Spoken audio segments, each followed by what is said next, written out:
I used to think I understood loneliness. It looked like the mountain of paperwork on my kitchen counter. It looked like the silence that settled over the condo, a place I could barely afford now that the 18-year marriage, 2 years of brutal divorce proceedings, was finally over. At 43, I was starting over in an empty, echoing space. 3 months after the final signature, I had the surgery, a hysterectomy.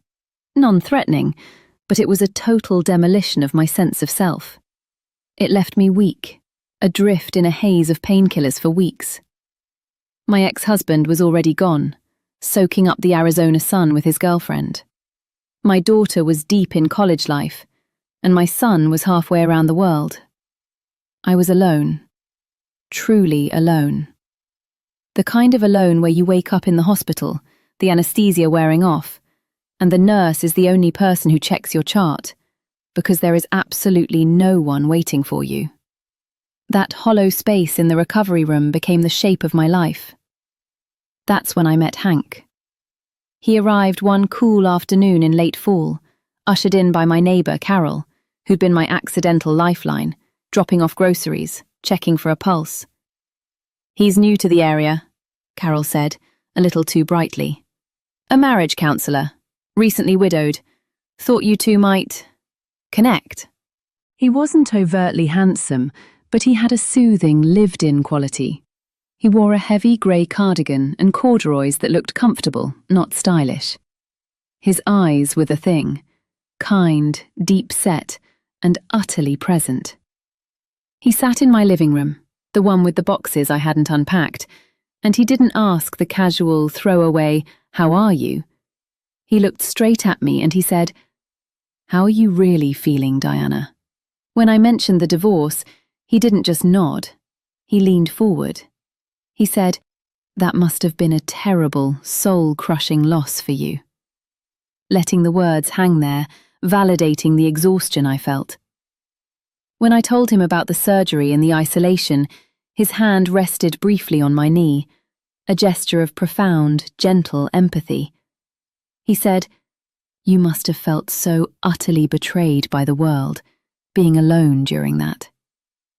It felt like a key had turned in a lock I didn't know was there. It felt like someone finally, truly saw me. He came by more often. He never arrived empty-handed.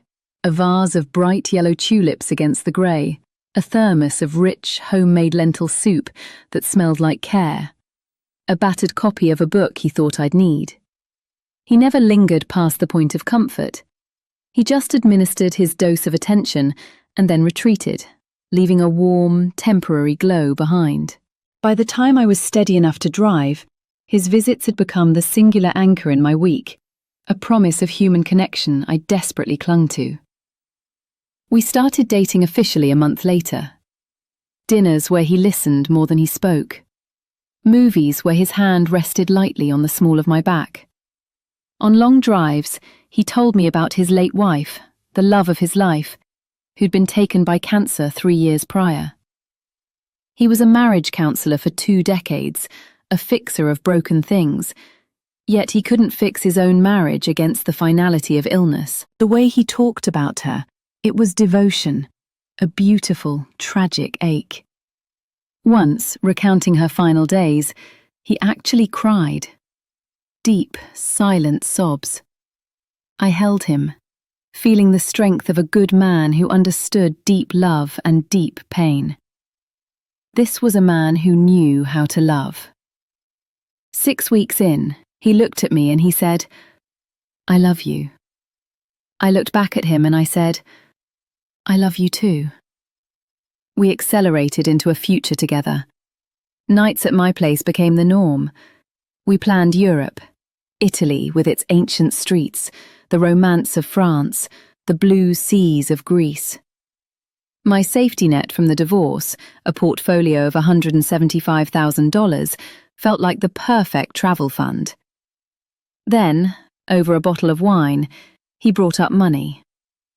It was subtle, an elegant transition. He spoke of smart investing, of how his late wife's life insurance had been handled, and how a friend, a financial wizard, had guided him. He asked about my own settlement. I told him about the 175K, the money my lawyer had framed as my future. Hank grew still. His eyes, the kind eyes, got a little sharper. He said, his voice lowering to a conspiratorial whisper, "Diana, can I be completely honest with you?" I said, "Yes." He told me my advisor was a salesman, a glorified shark. He showed me glossy reports, official-looking, packed with jargon, showing how his friend could offer better returns, lower fees, a safer path. I asked the obligatory questions.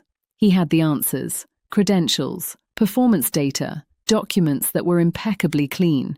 But it wasn't the paperwork that convinced me. It was the trust. He was a counselor. He had held me while I cried about my ex. He had delivered soup to my sickbed. He had shown me his soul. Why wouldn't I trust him? I moved the money, not to the friend, to Hank directly. He said it cut the red tape, made it faster, setting up a joint account for tax purposes. He made it sound like a beautiful first step in building our life together. I signed the papers in April. In May, we talked about him moving in. My place was bigger, his lease was ending.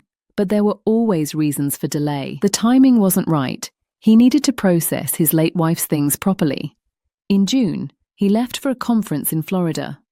"A week," he said. He called once. He told me he missed me. He said he'd be home soon. He never came home. 10 days later, the panic set in. Calls went unanswered. Texts vanished into the void. I drove to the address he'd given me. The landlord let me in, pity in his eyes.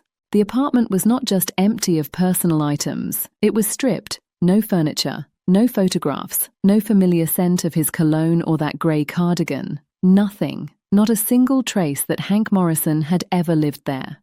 I stood in that silent, dust-filled box and felt a deep, sickening crack inside my chest. It wasn't just the money I lost in that moment. It was the memory of being seen, shattered. The police report led to the inevitable. Hank Morrison was an alias. The apartment address was a mail drop. The marriage counselor license, forged. The late wife, a perfectly crafted, beautiful lie. The detective was kind, but weary. He said he'd seen the pattern. Vulnerable women, divorcees, widows, women who had just endured a trauma and needed to be nursed back to life. These men were experts. They didn't rush. They didn't pressure. They were patient, kind, and everything you needed them to be. It took months, but they tracked him. He was already living with a wealthy widow in her 60s in California. Arrest, extradition, fraud charges, multiple counts, multiple victims. I got some of the money back. Maybe 60,000. The rest was gone, scattered into the wind. But the worst part wasn't the theft of the money. It was the complete, total realization of how perfectly I had been played. How did I not see it? I kept asking that, torturing myself. But the real answer was the hardest truth of all. He didn't take advantage of some flaw in me, some stupidity. He took advantage of my hope. He exploited my loneliness and my desperate desire to believe that someone, after all the losses, could finally see me and care. My real therapist said later, "Diana, you didn't fail some test. You weren't stupid. You were human." And he exploited that vulnerability. I don't know if that makes it better or worse, but I know this. I am more careful now, not paranoid, but cautious. I ask the hard questions. I wait longer. And I listen to that small, quiet voice I used to silence. I don't blame myself anymore. That's the work of recovery. Because the truth is, the con didn't sell me an investment, or even love. He sold me the feeling of being seen. And when you've been invisible for so long, that feeling is worth more than any price. When someone cons you like that, you don't just lose the money. You lose your ability to trust your own judgment. But I'm getting it back, one day at a time.